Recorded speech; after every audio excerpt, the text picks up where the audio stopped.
Então vamos para esse nosso bate-papo de hoje, como motivar uma equipe desgastada. Lembrando que ao longo dessa nossa conversa vocês podem ir encaminhando as perguntas, dúvidas, sugestões que vocês tenham, para que a gente possa ir realmente construindo um diálogo, né? Então é interessante salientar que neste momento, o que é que nós teremos aqui, né? Este primeiro momento, vocês vão aprender as técnicas para fazer um autodiagnóstico, ou seja, o quanto você está desgastado ou não e o quanto a sua equipe está desgastada ou não, para depois então a gente entrar com o processo de intervenção dessa mudança de comportamento. Bom, então eu quero fazer algumas provocações iniciais. Nós temos ao longo de toda essa nossa trajetória, né, 3 tipos de motivação. Então, nós começamos com a motivação chamada 1.0, que o que motivava o ser humano era o seu instinto de sobrevivência. Então, isso nós herdamos desde a época do homem das cavernas. E em muitos seres humanos, esse tipo de motivação ainda está presente. Porém, se nós observarmos o século XXI, onde se fala tanto em alta performance, em competências, em habilidades, em que o profissional seja um sniper, a motivação 1.0 ela não é suficiente para que nós possamos nos desenvolver bem na forma como ser humano, né, indivíduo, como ser social e principalmente no ambiente de trabalho. Porém, vocês podem observar e reconhecer, inclusive no seu círculo de convívio, no seu ambiente de trabalho, que diversas pessoas ainda são motivadas, né, 1.0, ou seja, o fator motivação delas ainda é o seu instinto de sobrevivência, e aquilo acaba por causar um comportamento acomodado, ou seja, ela diz, não, eu ganho para sobreviver e isso tá bom demais, eu não tenho outras ambições, né? Como o período da evolução, nós tivemos a motivação 2.0, só que essa motivação 2.0, ela é regida pela questão de recompensa e punição. Então, o que é isso? É quando as empresas, né, por exemplo, elas fazem uma troca contigo. Olha, você atinge tal meta e você vai ter tal recompensa. Ou, se você não cumprir essa meta, você será demitido. Então, a motivação 2.0, ela marca um período em que as empresas precisam sim de resultado, mas elas usam o fator motivação de recompensa e punição. Isso ainda temos em muitas empresas, essa motivação 2.0. Porém, a motivação 2.0, ela pode ser utilizada em situações muito específicas, como quando a empresa ela quer definir um novo projeto, ou ela quer ter um crescimento, né, em um médio prazo. Mas a grande pergunta que se faz na motivação 2.0, recompensa e punição, é a seguinte, né? Se não cumprir, você será. Então, ou cumpra que você terá. Então vem o processo recompensa e punição. A motivação 2.0, se você substituir então a recompensa e punição pelo se não cumprir ou se cumprir terá, procure substituí-la pelo agora que você conquistou, você vai alcançar tal situação. Ou seja, estipule essas metas, deixa que o funcionário participe, né, dessa definição de metas, dos objetivos, mas não combine nada com ele de recompensa e deixe que após atingir essa meta, aí então você faça uma premiação. Mas atenção, nem sempre essa premiação é uma premiação em dinheiro, tá? Ela pode ser uma premiação de uma recompensa. Essa recompensa pode ser um elogio, pode ser a entrega de flores com uma cesta de chocolate, o reconhecimento público, uma viagem de fim de semana, enfim, nem sempre é uma recompensa financeira. E principalmente com a entrada da geração Z no mercado de trabalho e pensando, né, que atualmente os índices de mudança no trabalho têm sido muito altos em relação à tecnologia, à necessidade de funcionários cada vez com competências e habilidades mais específicas, mas também aliado aos perfis de liderança, aos estilos de gestão adotado, a uma gestão por resultado, gestão por competência. Então, migramos para um processo de motivação 3.0. Essa motivação 3.0, ela traz um terceiro elemento, ou seja, ela tem o elemento da sobrevivência da motivação 1.0, ela tem o elemento da recompensa da motivação 2.0, mas o terceiro elemento dela é o propósito, né? O funcionário, qual é o propósito? Então, cada vez mais a motivação 3.0, ela traz esse questionamento para as pessoas que estão no mercado de trabalho, né? Por que eu faço isso? Como eu faço? Para quem eu faço? Então, vale a pena aprofundar-se um pouco mais na motivação 3.0. Essa é a que vai fazer diferença quando você junta diversas gerações em um mesmo ambiente. Como conciliar esses conhecimentos de gerações diversas, né? Nesta época que nós vivemos. E aí, por que tudo isso? Porque há mudanças no e do comportamento humano, né? O ser humano, ele continua necessitando dessa sobrevivência humana, mas cada vez mais ele precisa se adaptar ao ambiente e à cultura de uma organização, onde essa organização ela tem a sua razão de ser e ele tem os seus interesses próprios. Então, o que é preciso fazer? Essa mudança de comportamento, que realmente é a mudança verdadeira, ele precisa pensar que as organizações ela tem o seu propósito, a sua missão, e ela precisa sim ter lucros para manter isso. Porque se uma organização não tem lucros, nós também não temos trabalho. Esse ser humano também precisa pensar que ele tem sonhos e vontades, ele quer ter a sua realização pessoal e profissional e muitas vezes ele depende dessa organização para atingir os seus sonhos, suas vontades, suas realizações profissionais, suas relações pessoais. Então, desde que nascemos, nós nascemos e vivemos em um ambiente organizacional, né? Nós dependemos dele. E hoje os índices que nós temos de adoecimento no trabalho são extremamente preocupantes.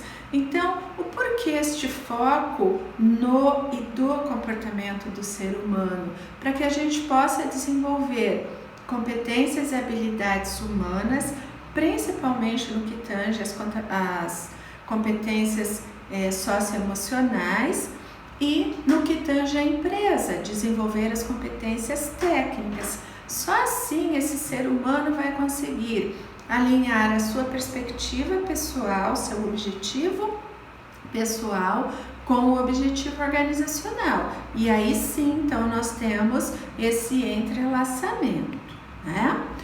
E para isso é necessário a gente entender a diferença entre motivação e automotivação.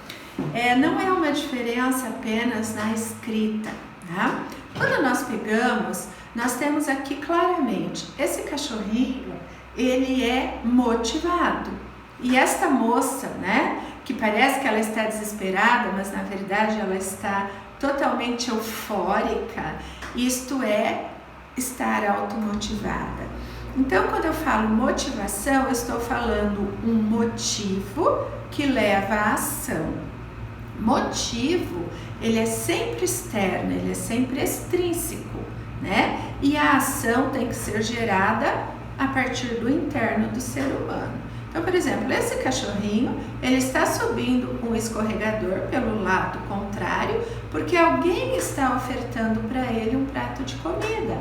Se não tivesse esta oferta do prato de comida, ou seja, um motivo, ele não teria a ação de subir este escorregador ao contrário.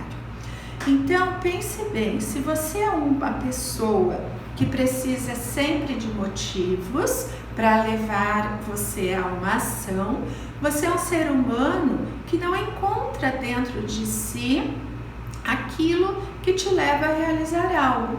Você é um indivíduo que precisa sempre que alguém faça uma troca contigo. Por exemplo, olha, se você fizer esta dieta, você vai perder tantos quilos. Mas tem que alguém te dar uma razão para fazer alguma coisa, né? E no ambiente de trabalho, um funcionário que é motivado significa que a empresa ela sempre vai precisar dar motivos para o funcionário fazer alguma coisa. E dar motivos, a gente está lá na motivação 2.0, que é a recompensa e a punição por você fazer ou não alguma coisa. Então, a empresa te deu um motivo, você fez a ação, recompensa. A empresa te deu um motivo, você não fez a ação, punição. E a automotivação, toda vez que você disser auto, significa algo que vem de dentro de você, é intrínseco, ou seja, você tem em si os seus ideais, você encontra em si aquilo que você quer, a razão que te leva a realizar algo. Então, uma pessoa que é automotivada, isso tudo vai influenciar nos outros aspectos da sua vida, na sua autoestima, na sua relação intrapessoal, na sua relação interpessoal, na sua realização na sua relação com a organização. Isso faz toda a diferença. Uma pessoa que é automotivada, ela diminui as suas chances de desenvolver problemas psicossomáticos ligados ao ambiente de trabalho. Então, por exemplo, você resolve que vai fazer uma formação para melhorar os seus atributos profissionais, mas você decidiu isso. Você percebeu que você precisa investir mais na sua formação, na sua capacitação profissional. Isso é automotivação. Agora, se a empresa diz para você, olha, eu vou te pagar um curso, né, e você vai fazer, isso é motivação, isso partiu da empresa. Então, essa é a grande diferença. Não é só na escrita, mas é no sentido e na reação que ela causa em nós, né, seres humanos. E como isso impacta diretamente na nossa vida pessoal, social e profissional. Então, como na empresa você pode diagnosticar um profissional desmotivado? Primeira coisa, é uma pesquisa de clima organizacional. A pesquisa de clima organizacional, nem sempre ela precisa dar lá os índices de 1 e 2 para você entender que esse funcionário está desmotivado. Por exemplo, geralmente quando aplicamos a pesquisa de clima organizacional, nós utilizamos uma escala de Likert de 5 pontos, onde o ponto 5 é o extremamente satisfatório e o ponto 1 é o insatisfatório. Então, se a pessoa, nós temos um grande índice lá no ponto 3, que é aquele indiferente, isso é um grande marcador para a gente de desmotivação. Muitas vezes, mais do que quem assinala o 2, que é o insatisfeito, e o 1, que é o muito insatisfeito. Porque o 3, que é o literalmente estar em cima do muro, ele vai nos mostrar que esse profissional já chegou a um ponto que ele não está satisfeito e não está satisfeito e nem insatisfeito. Ou seja, ele está num ponto que ele não tem mais motivos para desenvolver o seu trabalho. Então, pesquisa de clima organizacional nas empresas é uma grande ferramenta de gestão e de diagnóstico de um profissional desmotivado. Segundo ponto, quando você fornece feedbacks, né, e permite-se receber feedbacks dos colaboradores, se você tem colaboradores te dando feedbacks extremamente positivos, desconfie disto. Este funcionário, se o feedback dele é extremamente positivo, mas está de acordo com o comportamento dele no âmbito do trabalho, e comportamento que eu digo é a face dele, os movimentos dele, a fala dele, tudo isso está integrado, ok, excelente para a empresa, ele realmente está motivado e satisfeito com a empresa. Porém, se o feedback dele é positivo, mas a expressão corporal dele, principalmente facial, não condiz com o que ele está falando, também é um indicador de desmotivação. Se você começa a ter em sua empresa um excesso de atestados médicos, que pode ser de um dia, de 2 dias, também observe isso. Esse índice de absenteísmo, ou pode ser chamado também de ausentismo, isso também é um diagnóstico de profissionais desmotivados, principalmente se o que está ali no atestado médico for cefaleia, for uma gripe, enfim, não forem indicativos de que realmente é uma doença grave, que necessita da ausência, do afastamento desse funcionário ao trabalho, tá? Um outro fator para você identificar esse funcionário desmotivado é o confronto público da liderança. O que é isso? Quando a empresa ela trabalha com líderes de setores ou líderes de determinadas funções, e aí a gente começa a perceber que os funcionários ou alguns funcionários começam a confrontar as decisões que são tomadas por aquele líder, né? Às vezes, esse confronto é feito com o próprio líder ou é feito naquele grupo informal. Isso indica insatisfação e desmotivação.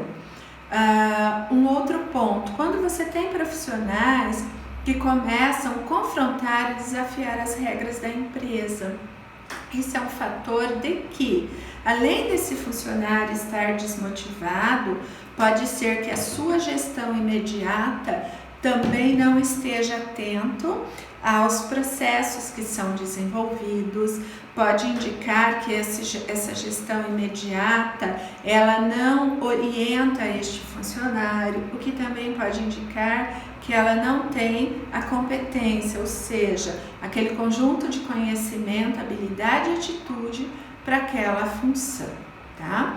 Outro ponto, quando nós começamos a ter funcionários com eventual desvio de conduta ética ou moral, o que é isso? Se a empresa ela tem uma regra clara e esse funcionário ele leva o sobrenome da empresa como seu sobrenome, e aí, por exemplo, a empresa tem lá nas suas regras que esses funcionários eles não devem ser vistos em qualquer lugar, em qualquer situação. E aí esse funcionário começa a estar, por exemplo, numa situação de total embriaguez e começa a tirar fotos e postar nas redes sociais. E isso a empresa tem como uma regra de que não é legal este funcionário da empresa X fazer isso. Ele tem o direito de fazer a tua vida social, ele tem o direito de ter as suas redes sociais, mas cuidar com aquilo que a gente posta, porque afinal de contas ele será apontado, né, quando alguém vir aquelas aquelas publicações como, olha, é o fulano da empresa X, é o fulano da empresa Y. E se ele tem o conhecimento de que a empresa desaprova isso e está fazendo, isso também é um indicativo que algo não está legal, tá? Outro ponto, quando você começa a ter muitos problemas de relacionamento entre os colegas, né? Significa que o teu ambiente não está propício, né? E aí esse problema de relacionamento com os colegas, é aí que entra uma gestão efetiva e uma, além de efetiva, assertiva, que ela precisa primeiro diagnosticar se o problema é de ideia ou de ideal. Se o problema é de ideal, se está ligado ou não com o trabalho. Então, esse processo, né, precisa ter uma gestão efetiva, eficaz, eficiente e assertiva para fazer esse diagnóstico. Outro ponto, se você percebe que tem um profissional que tem ansiedade demasiada, também é um indicador que esse funcionário, esse seu profissional, está desmotivado. Isto vale, né, tanto para a minha vida pessoal quanto a minha vida profissional. A ansiedade demasiada de um funcionário dentro da empresa é quando ele tem pavor que chega às 7 horas da manhã para ele trabalhar, ou que chega segunda-feira para ele trabalhar, e ele tem uma ansiedade imensa, que chega a hora do almoço, chega a hora dele ir para casa, né? Que chega logo o final de semana. Então, essa ansiedade também você percebe na questão corporal, quando ele começa a desenvolver alguns tiques, quando ele começa a apresentar um semblante muito cabisbaixo, quando ele começa a apresentar uma ansiedade muito grande, né, porque não está conseguindo desenvolver o trabalho, ou quando ele começa a apresentar situações de esquecimentos no trabalho, tá? Isso significa ansiedade demasiada. E aí eu já peço desculpas que eu comi o N ali, né? Escrevi ansiedade, tá? E aí nós temos um outro ponto, né? Que também a ansiedade demasiada, quando a gente está ali na nossa vida pessoal. Eu começo ou comer muito chocolate, comer muita pipoca, me tranco lá no quarto na frente de uma TV, sou eu, meu balde de pipoca e uma TV. Isso indica ansiedade demasiada, tá? Outro ponto que você pode perceber, empresário, dentro da sua empresa, são traços comportamentais depressivos em seus funcionários, né? Quais são esses traços comportamentais? Você pode observar, esse funcionário, ele sempre chegava sorrindo, dizia bom dia, boa tarde, tchau. Agora ele já faz isso, mas ele faz de um modo não tão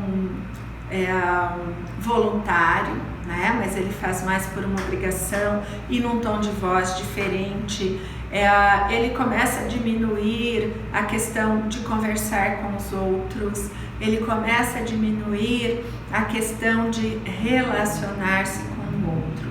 Isso na vida pessoal, nós começamos a perceber quando, aliado a essa ansiedade demasiada, o ser humano começa a se afastar dos outros, começa a se despojar daquelas suas vaidades mais básicas, por exemplo, pentear o cabelo, cortar o cabelo, levantar da cama e já tirar o pijama, colocar uma outra roupa, né? Então isso é bem perceptível nas questões comportamentais, essa mudança.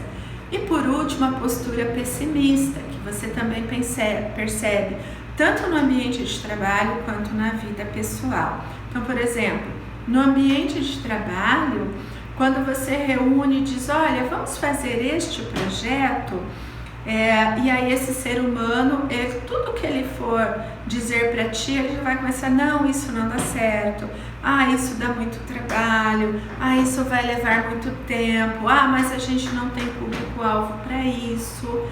E na vida pessoal, tudo, essa postura pessimista, ela vai se resumir em frases negativas, né? Então, por exemplo, eu vou comprar pão, tá? Eu quero comer um lanche hoje à noite, então eu vou comprar pão.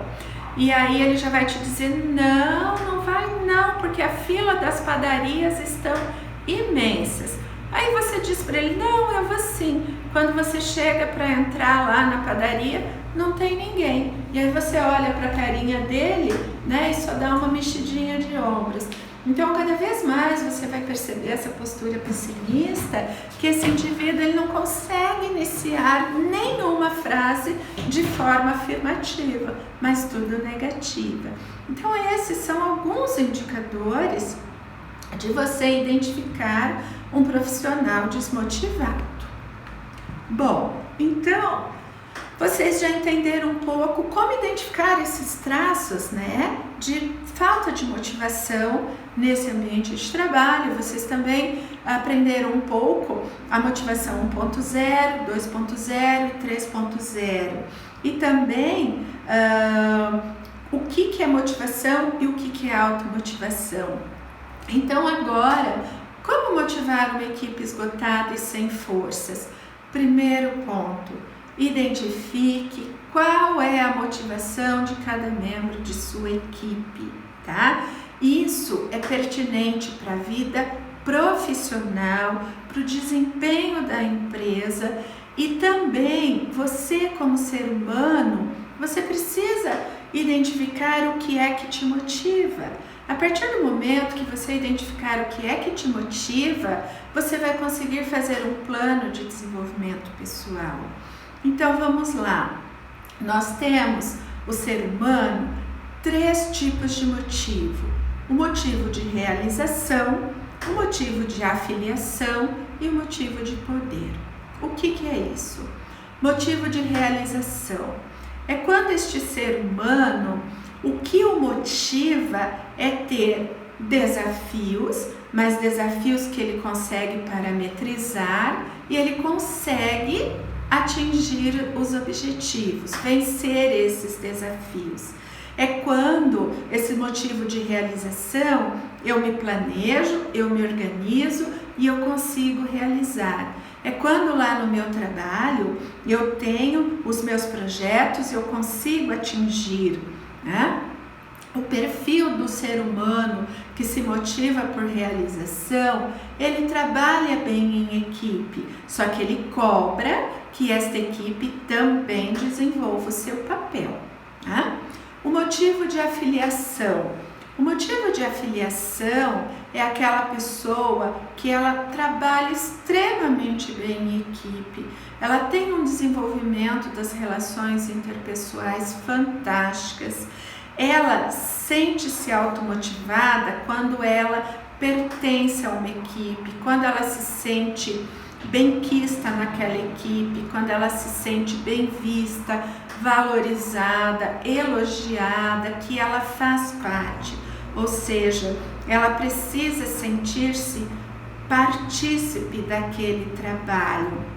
Então é uma pessoa que fazer parte e tomar parte é o que a faz chegar à automotivação. E nós temos o motivo de poder. Quem tem a automotivação a partir de poder é aquela pessoa que gosta de estar no controle, que gosta de tomar decisões, que ela tem pessoas que acatam as suas decisões, ela costuma assumir riscos não tão moderados, então ela é mais atirada, né, nas suas propostas. Então, dentro de uma equipe, de uma empresa, é importante que nós tenhamos pessoas que tenham os 3 tipos de motivos, né? Então imaginem essas pessoas trabalhando juntas, cada um no setor pertinente que cabe esse tipo de motivo, né? Então isso faz com que a empresa realmente prospere e atinja os seus objetivos e alcance o seu diferencial competitivo. Como ser humano, se eu identifico quais são os meus motivos de realização, eu também vou ter menos processo de frustração, porque eu já sei como é que eu sou, então eu sei o estágio que eu estou hoje, onde eu quero chegar, mas que caminho eu tenho que trilhar para chegar a este ponto onde eu quero. Então, o que te motiva? Você quer descobrir? Eu, há 5 anos, desenvolvi um instrumento que identifica qual é o teu motivo, se é de realização, de afiliação e de poder.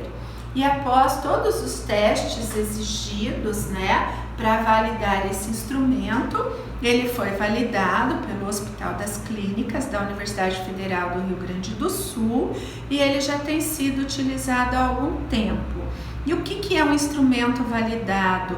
É um instrumento validado por um órgão, como isso a gente trabalha com comportamento humano, então tem que ser um órgão ligado à saúde, ao comportamento humano, então foi pela área de psiquiatria, desse hospital, e ele tem, quando ele é validado, indica que ele tem um índice de validação de 99%, tá? Então, se você quiser, você que participou desse momento comigo, você vai ter acesso a esse instrumento para identificar o que é que te motiva, E depois você vai poder conversar um pouco comigo para que eu te explique qual o resultado do seu instrumento, Do que é que te motiva.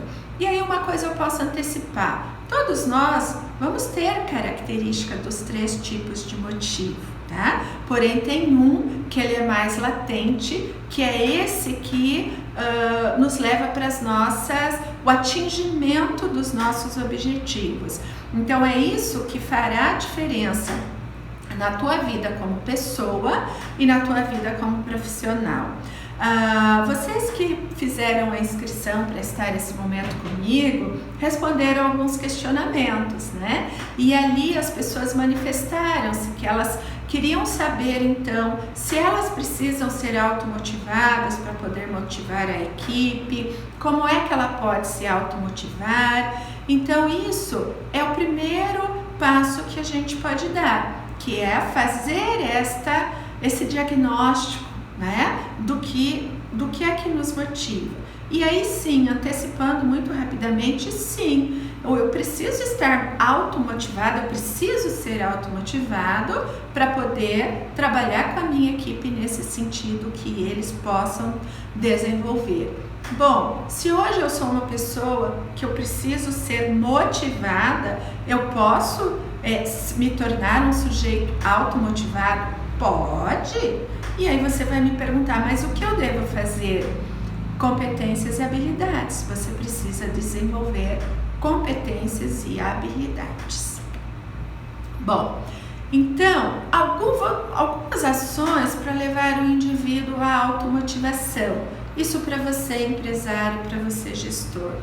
Primeiro, crie um ambiente de trabalho motivacional, Mexa com os sonhos de cada um dos funcionários, O que eles querem? Qual é o sonho? Detalhe, sonhos é diferente de um sujeito sonhador, tá? Um sujeito que sonha, ele constrói um planejamento e as estratégias para atingir aquele sonho. Um sujeito sonhador é aquele que vive no mundo da lua, que vive com os pés nas nuvens e não no chão, tá? Seja sempre um ótimo exemplo de funcionário, você gestor imediato, você líder, seja um líder inspirador, que as pessoas internamente, intrinsecamente, elas possam dizer, eu quero ser como o meu gestor, eu quero ser como o meu líder. Crie metas reais e desafiadoras para esses funcionários, Então, faça com que eles vão para além da sua capacidade. Não foque na limitação dele, foque na potencialidade. Mas lembre-se, para saber qual é a potencialidade, você precisa passar pelo processo de autoconhecimento. Estimule a sua equipe a criar soluções. Se ela vir lhe perguntar algo, responda com um outro questionamento, né? Isso vai mostrar para eles que eles têm capacidade sim de ir além, e também vai revelar para ti quais são as pessoas que têm um perfil de liderança, que você pode investir em um processo de sucessão. Tenha um plano de cargos e salários consistentes, né? Isso é essencial no estímulo e mantença da motivação. Quando nós elaboramos, e aí lembrando, plano de cargos é diferente de plano de carreira, né? Então, quando a gente tem um funcionário que ele entrou num cargo X e ele sabe onde ele pode chegar dentro da empresa, então ele vai passar para o X1, X2, X3, depois ele pode ir para o Y. Isso é excelente, ele sabe se ele pode ou não investir em fazer uma carreira na tua empresa. E isso pode te levar a ter uma equipe de alta performance, pode te levar a ser uma empresa que atrai os melhores talentos. Valorizar o trabalho dos seus colaboradores deve ser uma atitude enraizada em qualquer cultura empresarial, né? Ou seja, a valorização das ações do ser humano, da contribuição dele, né? Isso é extremamente importante, precisa fazer parte da sua cultura empresário. Incentive a qualidade de vida desse funcionário. Um funcionário que ao sair da sua empresa, ele tem qualidade de vida, ou seja, ele tem uma moradia que ele sente-se confortável, ele sente-se seguro com relação a satisfazer as suas necessidades básicas, ele tem uma boa questão de locomoção, né? Ele tem uma boa saúde física, boa saúde mental, então incentive que ele tenha isso. E aí eu já quero parabenizar muitas empresas que são minhas clientes, que têm, pessoal, técnicas incríveis de incentivar a qualidade de vida. Temos uma que, pasmem, implantou a questão da massagem para o funcionário dentro do ambiente de trabalho, pensando que ele possa liberar os seus pontos de tensão. E é claro que isso, quando ele não tem uma cefaleia, quando ele não está tenso nos ombros ou com dor nos braços, que ele vai concentrar-se melhor no trabalho. Então nós já temos empresas com essas atitudes de humanização. Aliás, humanizar é transformar, né? Então, também tem uma política de feedback bem estruturada na sua empresa. A gente sabe que aquele feedback sanduíche, ele tem sim, né, sido aplicado, é uma prática das empresas. Você vai lá, diz uma coisa boa, uma não boa, outra boa, mas só isso, às vezes, o funcionário foca só no que você disse de bom e não foca naquele ponto que ele tem que melhorar.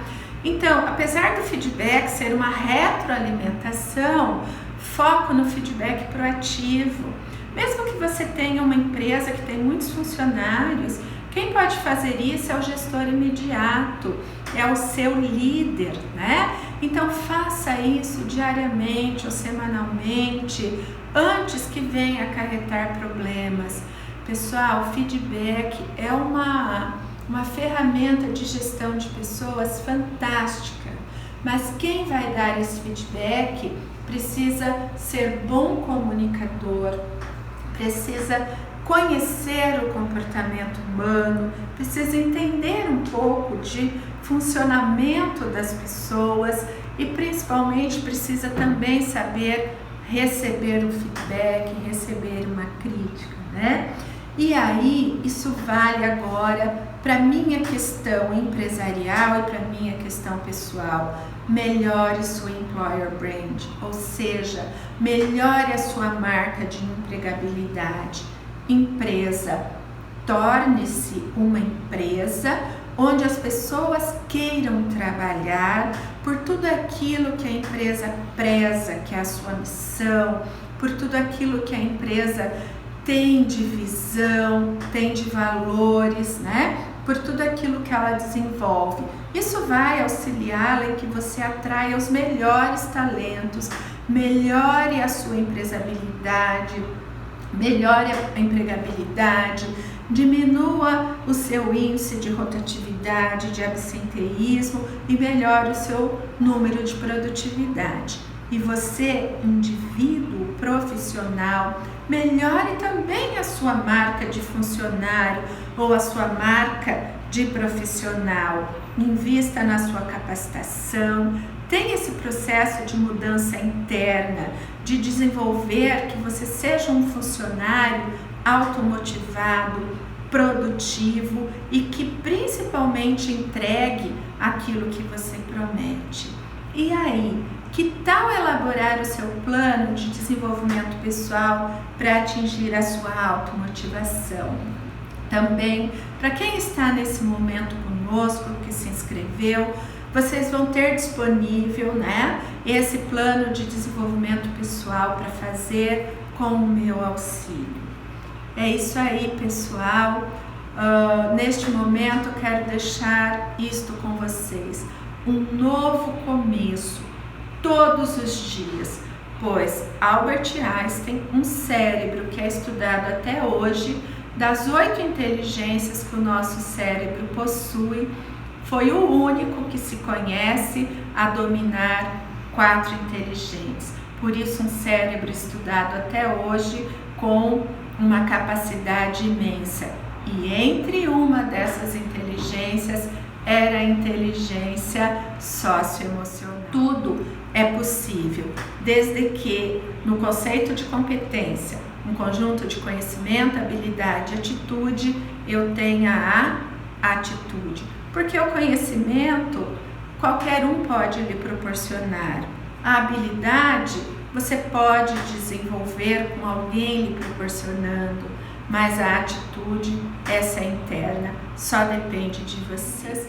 E aí, convido vocês a comprar o meu curso, onde nós falaremos sobre inovação disruptiva de comportamento, onde vocês vão aprender diversas outras técnicas para poder desenvolver competências, desenvolver habilidade, como desenvolver a sua automotivação, que é o que vai provocar a sua arte.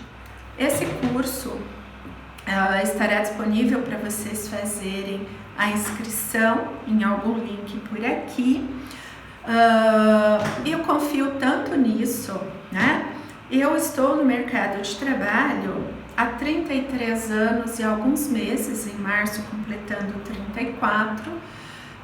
Nesse tempo todo, 28 anos, eu me dedico à questão do desenvolvimento humano, nos aspectos cognitivo e comportamental.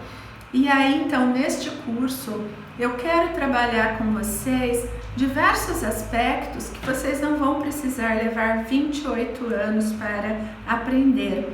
Pode levar menos tempo, porque primeiro você faz um processo de autoconhecimento e aí você começa, então, a partir desse diagnóstico, a empreender onde você precisa em seu comportamento.